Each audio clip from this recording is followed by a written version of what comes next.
Olá pessoal, mais um Saúde à Vida começando para você aqui na programação da TV Câmara Campinas. E hoje nós vamos falar sobre miastenia grave. E você, quer participar do Saúde à Vida? Já pensou em sugerir um tema para o programa? Então mande sugestões para o nosso WhatsApp. O DDD é o 19, o número é o 978293776. Vai aparecer aí na sua tela também um QR Code para você acessar pelo celular. Devido à fraqueza muscular e à fadiga, que é o cansaço excessivo, a miastenia pode tornar ações simples do cotidiano, como escovar os dentes, subir escadas, falar, engolir e até abrir os olhos, em verdadeiros desafios. Além dos sintomas físicos, as pessoas com miastenia grave enfrentam ainda grande carga emocional. Há descrições da doença desde o século XVII.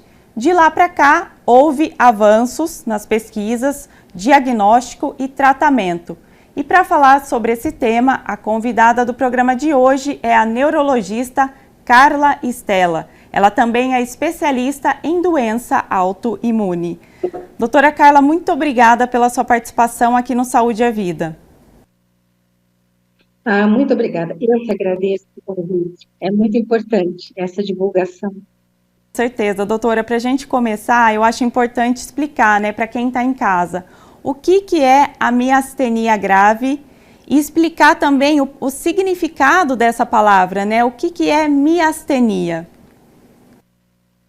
A palavra miastenia vem da fusão de duas palavras, que é mia, que é músculo, e astenia, que é fraqueza.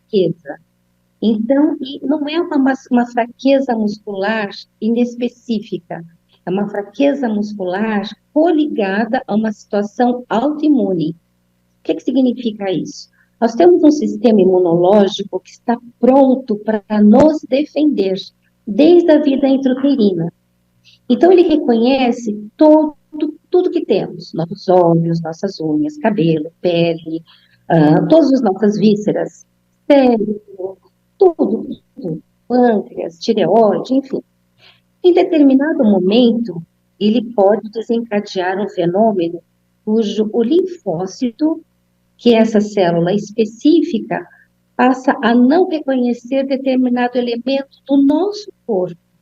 Então, por isso que nós denominamos de autoimune. De repente, você vai ter um agressor dentro de você. Então, o que acontece na miastenia? Existe um anticorpo formado contra o receptor que vai receber o estímulo do nervo, que é a acetilcolina, que é um neurotransmissor, que vai explicar para o músculo o que ele tem que fazer. Então, se eu estou fazendo esse movimento com a mão, eu estou contraindo esses músculos e relaxando esses músculos para que eu possa fechar a mão, tá? Então, o que acontece com todos os músculos do corpo do paciente com miastenia? Ele vai perdendo assimetricamente esse receptor, porque por baixo dele entra esse bloqueador, que é um anticorpo que bloqueia a ligação do nervo com o músculo.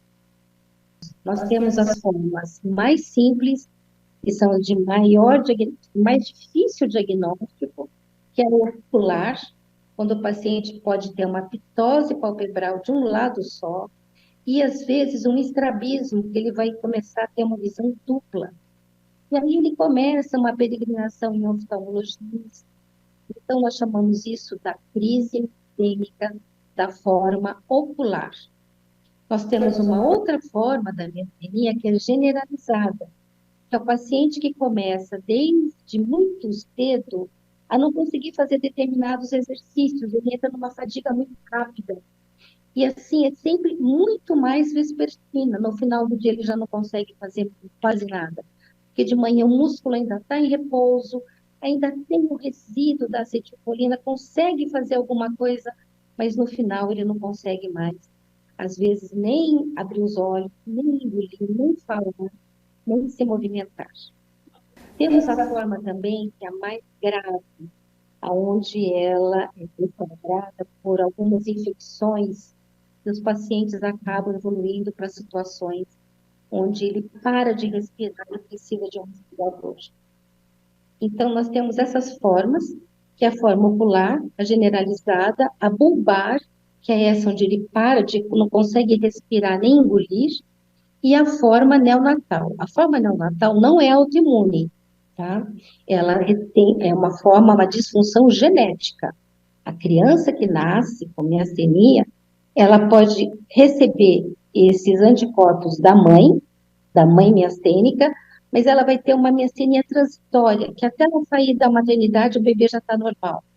Mas ela pode nascer com a miastenia não natal, que é advinda de bloqueios musculares genéticos, de disfunções genéticas, de síndromes genéticas.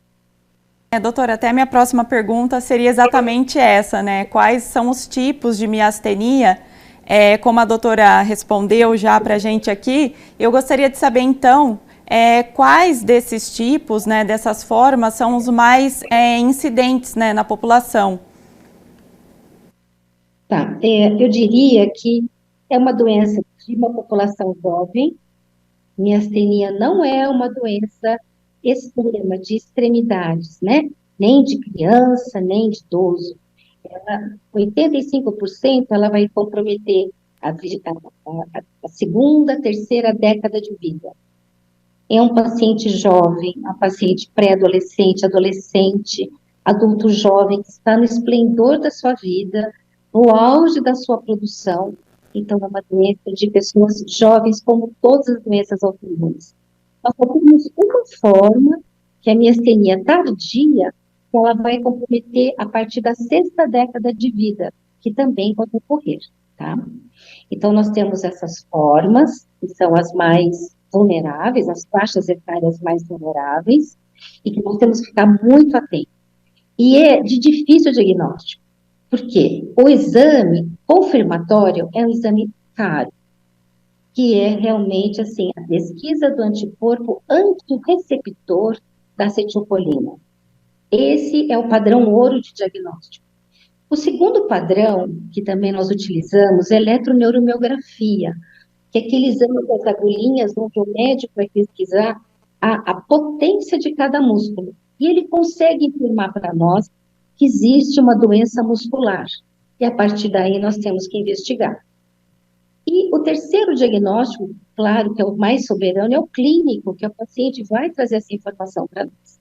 Então, nós recebemos muitos pacientes da oftalmologia, nós recebemos pacientes da ortopedia, os pacientes vão dizendo que começam a cair, tropeçar, achando que é um problema de coluna, porque eles começam a tropeçar, começam a ter dificuldade de subir uma escada ou descer uma escada onde acontecem muitos acidentes. Então, esses pacientes, eles são, raramente esse paciente vai chegar diretamente para nós, a não ser que tenha uma família que conheça, ou o paciente que foi pesquisar seus sintomas na internet, falou assim, será que eu estou com isso? Mas 90% dos casos vêm de colegas que sabem que nós tratamos com bastante carinho, porque nós temos que abraçar esse paciente e chegar num diagnóstico, assim, muito, muito objetivo, para que a gente inicie o tratamento o mais precoce possível. Doutora Carla, você comentou sobre o fator genético, né? Mas o que de fato causa, né, essa fraqueza muscular, né, a miastenia? O que leva a pessoa a desenvolver isso? Então, ainda nós não temos essa resposta, porque são doenças autoimunes. Nós sabemos que existem alguma relação genética com portadores do HLA, que é um braço cromossômico de pacientes advindos dos povos do Mediterrâneo, tá? Que tem uma predisposição para doenças autoimunes. E não é só miastenia, é lúpus, artrite reumatoide, é tiroidite de Hashimoto, doença de Crohn. Eu posso ficar falando uma tarde inteira, um dia inteiro, sobre as doenças autoimunes, mas nós não sabemos ainda o que de fato deflagra isso. Alguns fatores nós conseguimos elencar, como alguns quadros infecciosos, algumas situações muito estressantes para o organismo, como cirurgia de alta complexidade. Se o paciente possui essa predisposição, ele poderá desencadear uma doença autoimune. Mas são situações muito pontuais. Normalmente é uma doença silenciosa, que ela vai se instalando muito lentamente, porque esses anticorpos eles vão nascendo em decorrência desse aviso do organismo que passa a não reconhecer mais o receptor da acetilcolina e bloqueia. Aonde tiver o receptor da acetilcolina, ele vai lá e forma anticorpo como se fosse um vírus, uma bactéria, um objeto que entrou pela sua pele. Então, o nosso sistema imunológico, ele está pronto para isso, mas não para nos agredir. Então, o tratamento para isso é justamente imunossupressores. Nós temos que tomar medicamentos que modulem, modifiquem o nosso sistema imunológico para transformar esses linfócitos, esses agentes agressores, bons, uma convivência pacífica com isso. Tirar a potencialidade agressora dele e transformá-los em algo mais passivo. O paciente vai ficar fora das crises? Não, não vai. Mas nós dizemos que uma grande quantidade, tomando a medicação certa, e nós temos que dizer para você que nós estamos muito felizes que o Brasil, a Anvisa autorizou a chegada de 3 novos medicamentos internacionais, que são modificadores da doença, são imunomoduladores específicos, porque nós temos muitos imunossupressores inespecíficos, que nós usamos para várias doenças autoimunes. Mas o mundo inteiro está se debruçando agora em estudar a miastenia com muito afinco, e a Anvisa nos autorizou a entrada de 3 produtos específicos, são anticorpos monoclonais, é um nome específico, muito diferente, mas eles são específicos para a doença miastenia graves. Doutora, você comentou no começo, né, sobre esses exames que são bem caros, né, para o diagnóstico. Eles são, algum deles é oferecido pelo SUS ou só rede particular?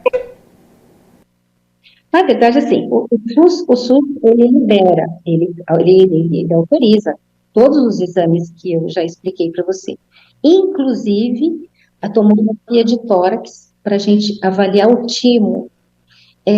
Esse linfócito é timodependente, esse timo é uma glândula que desaparece assim que a gente nasce. Que a função dela é só liberar os linfócitos de uma imunidade nata. É só a função dele mostrar para o linfócito o que é o corpo humano daquele paciente. Só isso. Mas, na miastenia, ele pode desenvolver o que nós chamamos de timoma. É um tumor benigno e o timo passa a se desenvolver. Então, um dos recursos também que nós utilizamos é a tomografia de tórax. O SUS autoriza esses medicamentos, mas é justamente em ambientes terciários. Nós conseguimos eletroneuromiografia, tomografia de tórax e algumas enzimas musculares que nós dosamos e observamos que o paciente está perdendo essa enzima muscular no nível secundário, que são as unidades de saúde ou as policlínicas. Esse paciente é um paciente eleito para as unidades terciárias, que são as universidades, que possuem ambulatórios de doenças neuromusculares de excelência. Então, esses pacientes, mesmo porque é uma doença muito rara, ela faz parte das doenças raras, então nós encaminhamos esses pacientes após o diagnóstico nas policlínicas ou nos consultórios, se o paciente assim preferir, para os ambulatórios de doenças neuromusculares das universidades. A UFRJ e a PUC possuem 2 ambulatórios de excelência. Doutora, eu gostaria que você falasse um pouquinho mais sobre os sintomas, né, dessa doença, para o pessoal que está em casa acompanhando a gente aqui, né, para entender um pouquinho quais são os sinais, né, que ela gera assim no nosso corpo. Os sinais são muito específicos o paciente não sente dor, primeira coisa, não é uma doença que gera dor no primeiro momento, ela vai gerar dor depois que ele tiver com muita atrofia, se ele desenvolver alguma atrofia muscular. Mas no primeiro momento, o paciente vai se queixar de fraqueza, fadiga, dificuldade de, às vezes, tirar o pé do chão, dificuldade de ir para uma academia. Ele não vai suportar altas temperaturas, num ambiente com muito calor, ele pode ter uma fadiga extrema. Nós recomendamos até que os pacientes não vão para lugares muito quentes, como praia, Nordeste, que são lugares muito quentes, porque o calor pode piorar os pacientes miastênicos. Os pacientes sentem muita fadiga, falta de ar, dificuldade da acomodação visual, dificuldade de engolir a própria saliva, dificuldade de engolir alimentos secos, como uma bolacha recheada, alguma coisa nesse sentido. Então, recomendamos sempre que o paciente tenha esse tipo de cuidado, de orientação. Então, nós também, não é só medicamentoso, não, o paciente precisa de uma equipe multidisciplinar com ele. Fisioterapia específica, ele não pode fazer movimentos, exercícios com carga. A gente tem que poupar esses músculos, mas o paciente tem que fazer muito alongamento, o paciente tem que ficar numa água bem, quase friazinha, não pode ser água quente. O paciente tem que fazer fisioterapia respiratória, tem que fazer fonoaudiologia, o paciente vai perdendo força para falar, a força para comer, precisa fazer terapia ocupacional para não perder a facilidade de escrever. Então, tanto a terapia ocupacional para movimentos finos, para movimentos globais, como controle da marcha, controle do equilíbrio, controle da coordenação motora fina. Doutora, o que seria, no caso, né, a miastenia, né, no caso, ela afeta, mais fácil afetar homens ou mulheres? Tem essa porcentagem, né, algum estudo que aponte, né, sobre qual é o sexo mais afetado aí? Os estudos, hoje, assim, o que falta no mundo em doenças autoimunes é epidemiologia, né? Epidemiologia em busca desse paciente, quantificá-lo. Nós temos uma dificuldade mundial de quantificar. E esses pacientes, a predominância é mais em mulheres do que em homens. E existe uma predisposição maior, orgânica, para esta mulher, é cerca de 2:1, 3:1, 4:1, dependendo do país, dependendo do local. Países onde existe uma demanda pouco sol, as doenças autoimunes, elas são mais privilegiadas. Então, ambientes do extremo norte do planeta, então eles têm mais predisposição a doenças autoimunes. Porque o sol, ele metaboliza a vitamina D, que é um grande imunomodulador que nós possuímos no nosso corpo.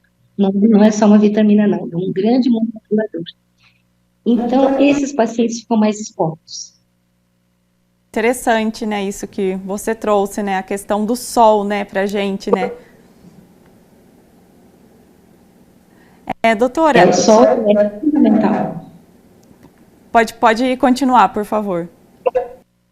Então, essa metabolização, né, da vitamina D, que nós recomendamos, não só as crianças, como os adultos, que hoje estão cada vez mais dentro dos seus escritórios, esquecem de fazer uma caminhada nos melhores momentos do sol, que é na primeira hora da manhã, nas últimas horas da tarde.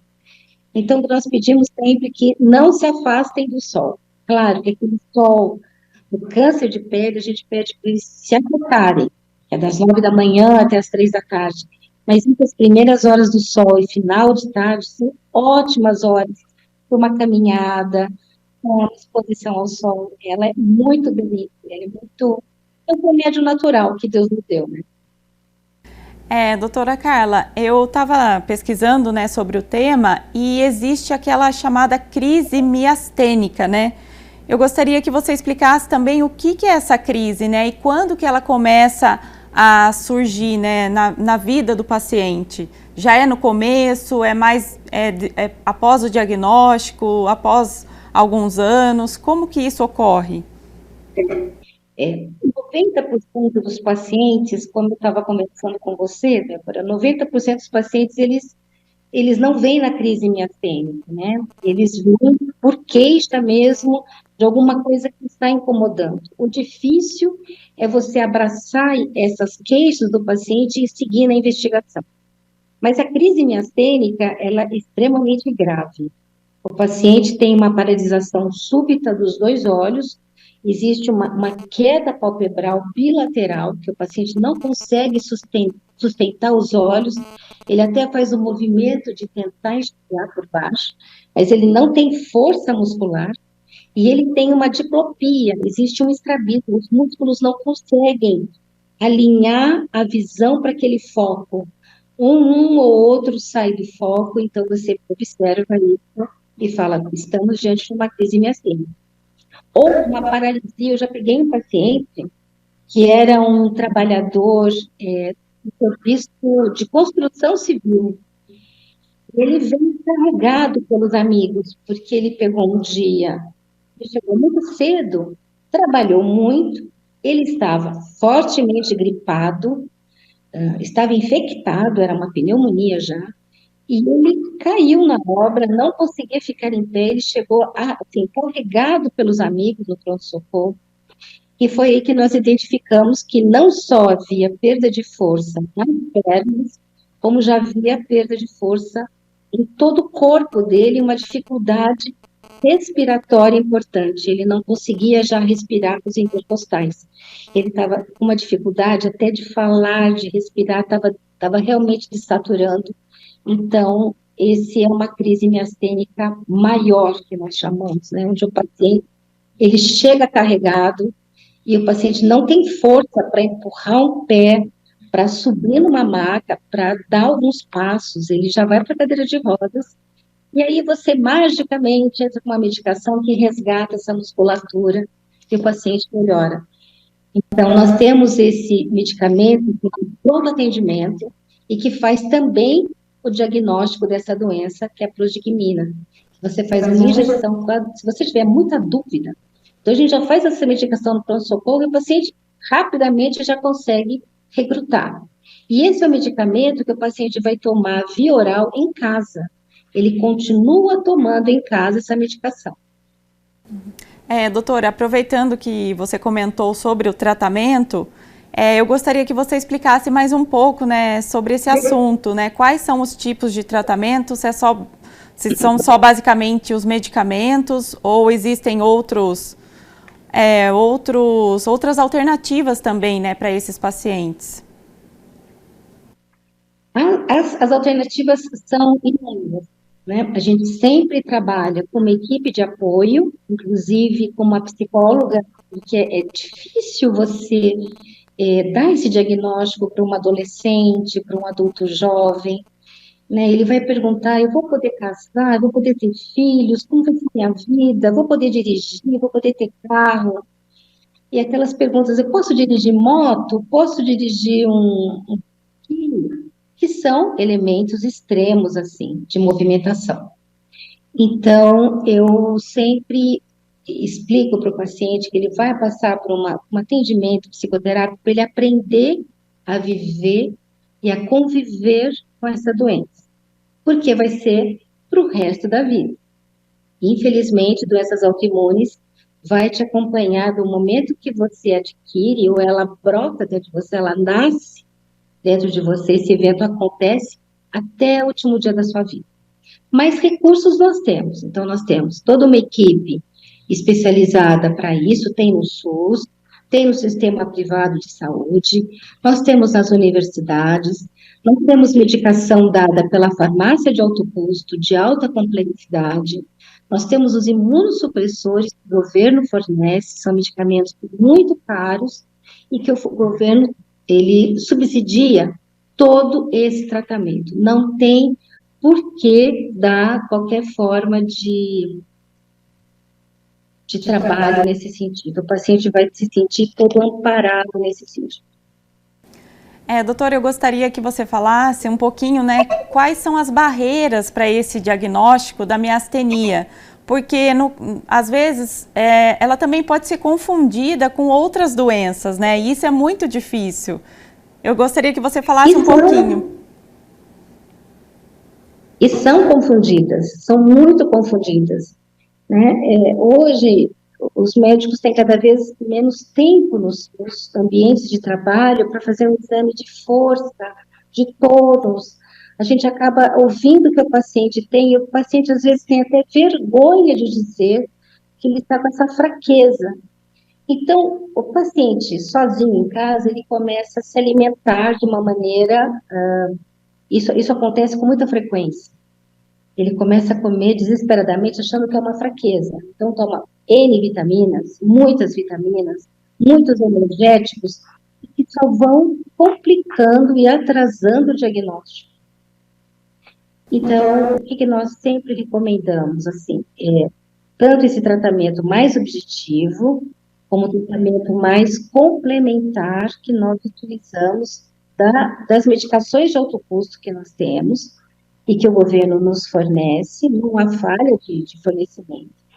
Então, o paciente hoje tem, seja ele qualquer pessoa, sendo SUS, universidade, qualquer cidade do Brasil, ele tem acesso ao tratamento e ao diagnóstico. Doutora, o paciente que tem miastenia grave, ele pode ainda ter outras doenças associadas? É comum? É comum, é muito comum as doenças associadas em doenças autoimunes, por incrível que pareça. E os pacientes falam, mas meu Deus, eu também tenho isso. Sim, não é de todo impossível o paciente associar uma miastenia grave com miastenia graves com outra doença autoimune, como tiroidite de Hashimoto, que é uma doença da tireoide, doença de Crohn, que é uma doença intestinal. Temos pacientes que têm outras formas de doença, como artrite reumatoide, lúpus, doença de BC, doença de Sjögren. Existem várias doenças reumatológicas que cursam junto com a miastenia. Por vezes, o paciente chega já com o diagnóstico de uma doença reumatológica e ele acredita que a força que ele está perdendo nas pernas, nos braços, na visão, no engolir, fazem parte da doença reumatológica. Então, nós temos que fazer um divisor de águas para dizer, olha, o senhor também tem uma outra doença autoimune que está cursando junto. Mas os tratamentos são complementares, porque nós usamos de base o corticoide, que é um inibidor da produção de linfócitos mais agressivos. Então, normalmente a gente consegue seguir em paz com várias doenças autoimunes. Eu tenho pacientes que têm até 3 doenças autoimunes simultâneas.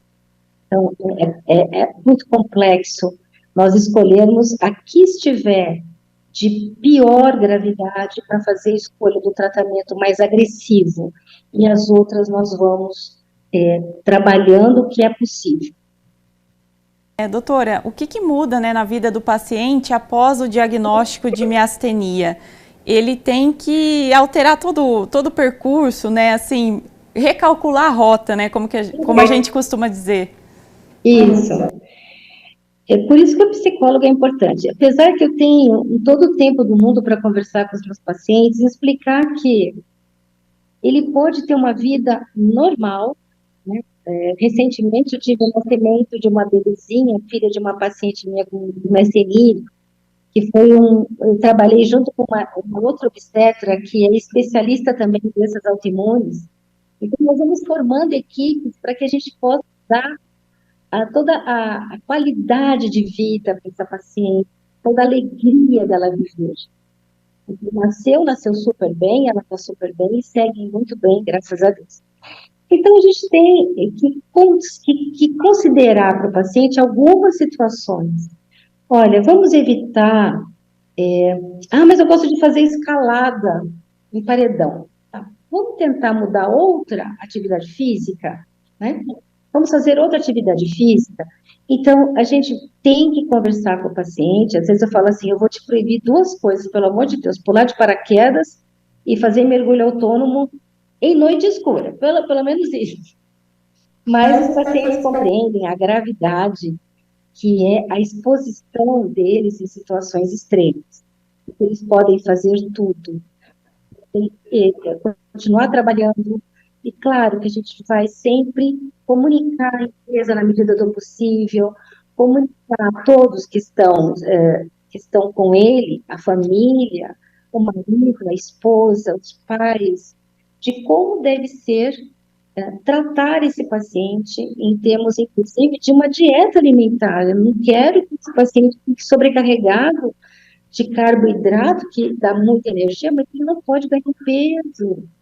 Eu preciso manter esse paciente íntegro, com uma saúde muito boa, preservada, evitar bebida alcoólica, evitar, claro, qualquer droga lícita ou ilícita, é proibido mesmo, porque vai conflituar com os nossos tratamentos, mas mantê-lo dentro de uma vida social gostosa, ele vai poder dançar dentro da medida do possível, ele vai poder namorar, vai poder casar, ter seus filhos, constituir sua família, trabalhar no que ele quiser, desde que ele saiba as limitações que o corpo dele necessita. Eu questionei sobre essa questão da qualidade de vida, né? Como que fica, né, o cotidiano depois desse diagnóstico, porque eu soube, né, que tem pessoas que têm essa doença e nem sai de casa, né? Raramente sai de casa. Então, eu fico imaginando, né, como que a pessoa consegue, né, viver assim, né? Basicamente dentro de casa. Então, eu imaginei, né, muitas restrições. São poucos os pacientes que optam por essa vida, né? Mais restrita em casa, são os que têm uma dificuldade de adaptação medicamentosa maior, ou que estão evoluindo dentro de uma forma mais grave da doença.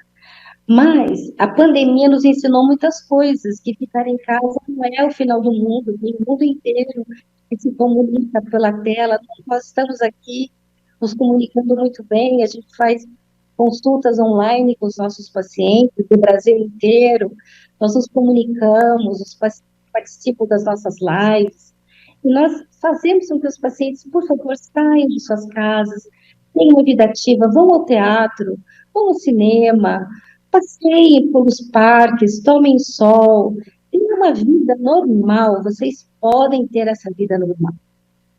Eu entendo os que necessitam dessa restrição, mas nós fazemos o possível para que ele só lembre da doença quando ele estiver na minha frente.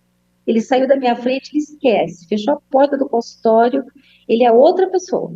Vida normal, vida que segue, só entre em contato comigo, próxima consulta, nós vamos falar dela, da doença, né? E como você está vivendo com ela. E temos que viver bem. Nós temos um mundo inteiro de recursos e nós podemos ser essa ponte para que o paciente viva bem e tenha, e que desfrute dessa vida. E a gente sempre informa, pode viajar de avião? Pode viajar de navio? Pode, normal, desde que leve um relatório explicando o que tem, em situação de crise miastênica, como que ele deve se comportar, né? Entregar para o médico do local de origem que ele vá se hospedar, que ele vá conhecer, que ele vá viajar.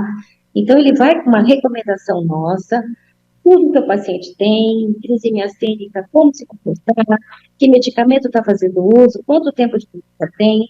Normalmente nós mandamos aí em espanhol, em inglês, para que o paciente esteja munido e possa ir passear na Disney, passear em qualquer lugar desse mundo de Deus e ter uma vida normal.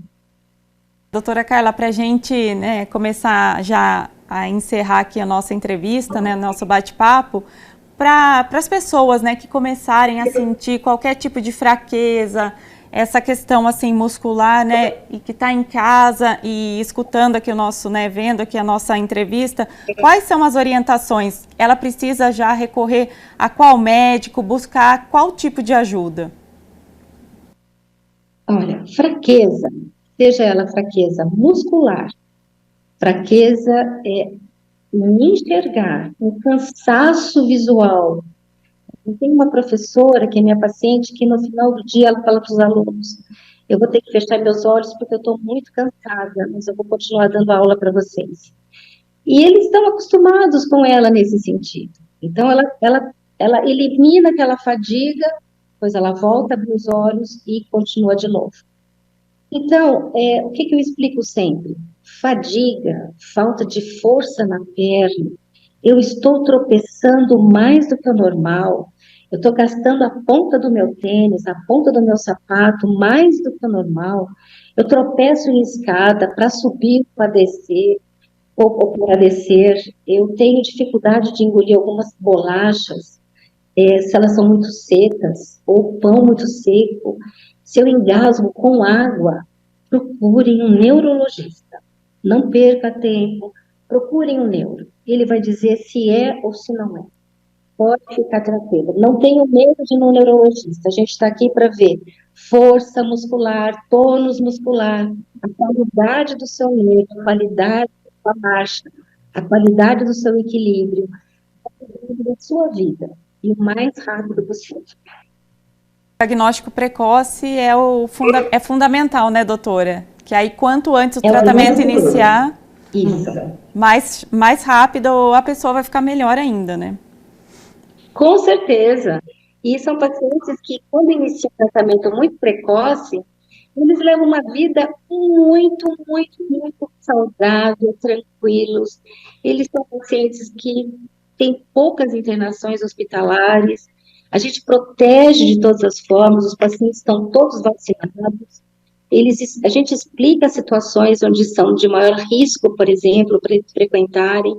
Enfim, são pacientes que recebem muita orientação. Nós estamos sempre prontos para atendê-los a qualquer momento. E o mais importante, entender que não é normal um jovem de 20, 30, 40 anos hoje, que é jovem, ele está tendo problema de fadiga, de falta de força. Isso é muito estranho. O paciente não tem força de levantar de uma cadeira, não tem força de subir um degrau. Ele vai no primeiro, segundo ou terceiro, ele se arrasta, a ponta do pé bate no degrau de baixo. Então, ele não consegue sustentar o coxo femoral, a coxa não consegue se levantar. Existe uma falta de equilíbrio, ele vai andar na rua, parece que ele está andando numa ponte móvel. Então, todos esses sinais, ele precisa se dirigir a um neurologista para que ele tenha rapidamente esse diagnóstico. Doutora, muito obrigada pela sua participação aqui no nosso programa. Eu que agradeço, estou à disposição para qualquer pergunta que vocês possam enviar, tá bom? Tá certo, muito obrigada. O Saúde é Vida fica por aqui. Obrigada ao pessoal de casa também pela companhia. Lembrando que você pode conferir todos os conteúdos no YouTube da TV Câmara Campinas e não se esqueça de nos acompanhar nas redes sociais. A gente se vê no próximo Saúde é Vida.